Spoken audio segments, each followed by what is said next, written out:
Hello and welcome to Tabletop Oddity. My name is Jay and today I'm going to be giving you 5 reasons why I am personally excited for X-Wing 2.0. And if you don't know, X-Wing 2.0 is the second edition from Fantasy Flight Games of the hit game X-Wing, the miniatures game. It's a flying spaceship game using pre-painted miniatures. But they've announced a second edition, and initially I actually was going to make a video sort of before they did this saying why I was quitting X-Wing before even giving it a proper chance, and that's because of some of the problems that they have now fixed, or they are I think they're fixing. So number one would be the sales model. Now I detested, like, every time I looked at trying to build like just not a super competitive list, but just like a yeah, I'm gonna take something and actually rock up and not get my bum handed to me, because I don't, if it's not me and Katie, I have to play other people and I don't just want to get thrashed. So every time I looked at building one of those lists, it was like, well, yeah, you need to buy about 7 ships, and they're actually ships that you don't even want or not in the faction that you would like to fly. Like, I always wanted to fly the Imperials, but I had to buy scum ships, rebel ships, and I just never did. I was like, no, I'm not going to. I'm not going to do that. I'm not going to spend my money buying stuff that I don't want just for the cards that I want. And that seems to be, thankfully, a thing of the past. Star Wars Legion, they've said you'll be able to just basically keep buying your one faction and get everything that you need. Perfect. But X-Wing, I was like, oh, well, they can't do that for X-Wing until X-Wing 2.0. So because they're redoing it, you're getting upgrade kit, conversion kits and all that kind of stuff. They've pretty much said that for now, their plan is that if you pick a faction, they're splitting the Rebels and the Imperials into 2 different factions. I don't know how that will work for in terms of upgrades and stuff like that, but they've said that you will basically be able to just buy your conversion kit, buy the ships that you in your faction, and you should be able to get everything that you can use. And that to me is such a seismic difference that it makes me very happy about it again. Like, I'm like, because it's just the amount of money involved in having to buy everything is crazy. Whereas if you just have to buy all of one faction, it sort of feels less bad, even though ultimately I probably end up spending just as much money, but it feels less bad, and that's crucial in my life. So yeah, I really like the fact that they've changed the sales model. I understand that it's a big upheaval and that kind of thing, but that's one change that I'm very happy about.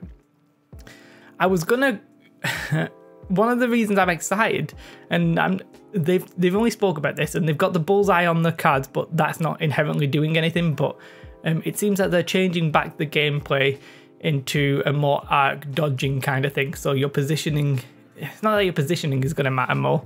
I haven't even played it enough to even say that, but it always seemed like with turrets and 360 shooting and all that kind of stuff that it was more about your positioning on the board rather than about trying to predict where your opponent was going.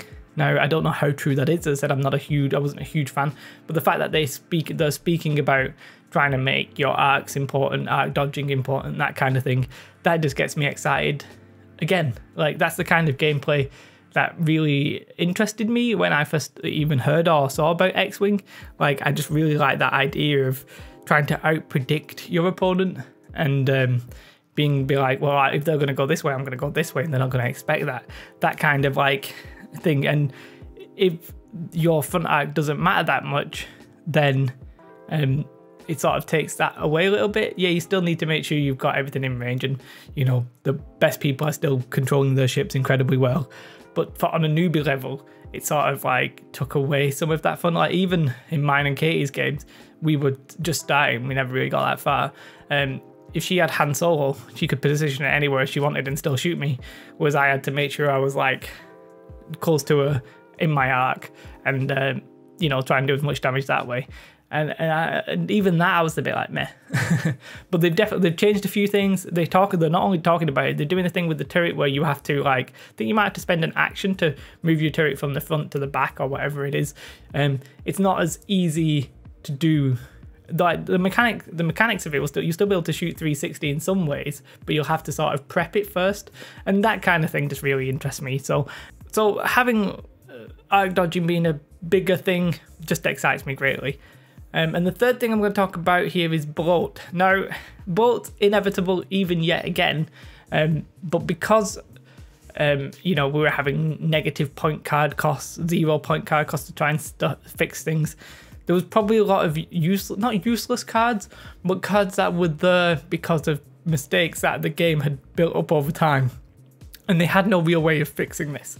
Now, being able to fix this with the app and that kind of thing, fantastic. It's going to reduce I think we're going to have like not a reduced number of cards, but a reduced number of wasted cards.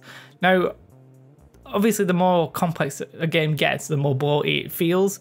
But I feel like just the fact that you can buy your own faction and play your own faction is sort of good enough. Yeah, you'll still want to know what your opponents are doing, but you only really need to sort of concentrate on what you can do, really to be okay, shall we say. Obviously, the world champions are probably going to know absolutely everything, but I feel like it's a good time for them to reduce unnecessary things in the game.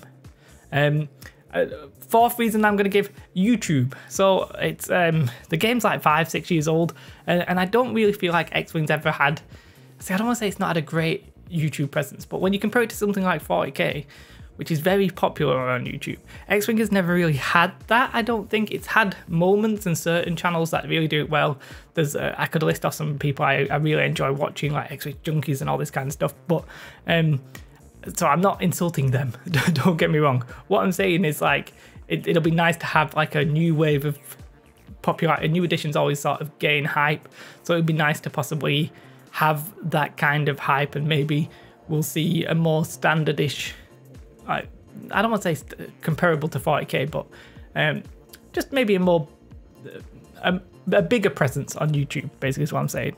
Another reason I'm excited, the fifth reason I'm giving right now, is the conversion kits. So the fact that basically all I'm going to need is the ship that I need of the factions that I need and that conversion kit, and I'll pretty much have access to everything right at the start, is fantastic. I think that's actually going to make it really easy for a beginner to get everything that they can use. Whereas like, so as a beginner, I can be like, I'm going to fly the Millennium Falcon and an X-Wing, and I can have every single upgrade for that. Yeah, it's a bit costly because I need the conversion kit rather than just having the kits that I've got.